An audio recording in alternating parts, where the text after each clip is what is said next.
No niin, mä näytän nyt, että minkälaisella nopeudella toimii tämä koha meillä.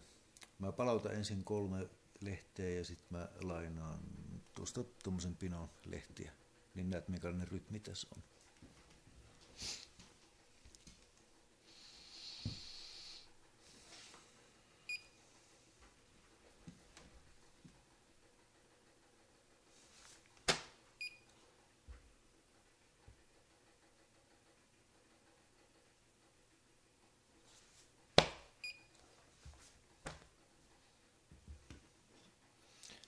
Joo, että tuossa oli tuo palautushomma. Nyt on siis maanantai puolen päivän jälkeen 1 maissa kello. Tavallinen arkipäivä ja varmaan tavallinen tietoliikenne muutenkin.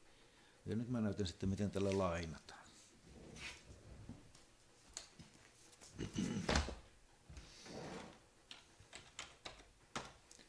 Ensin pannaan se asiakkaan numero sinne.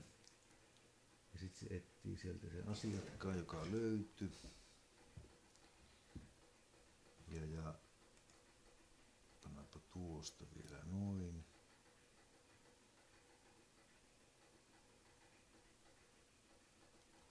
Ja otetaanpa toinen asiakas. Tuolla oli nimittäin myöhästyneitä lehtiä, niin sitä ei voinut lainata ihan tavallisesti. Mutta nyt tulee.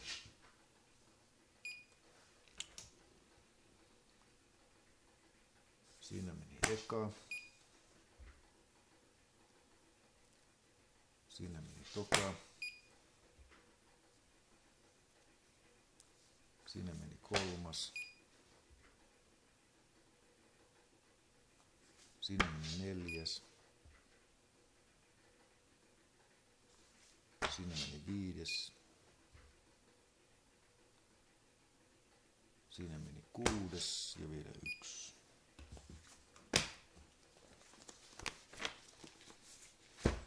Tolla tavalla, pikkusen hitaahko.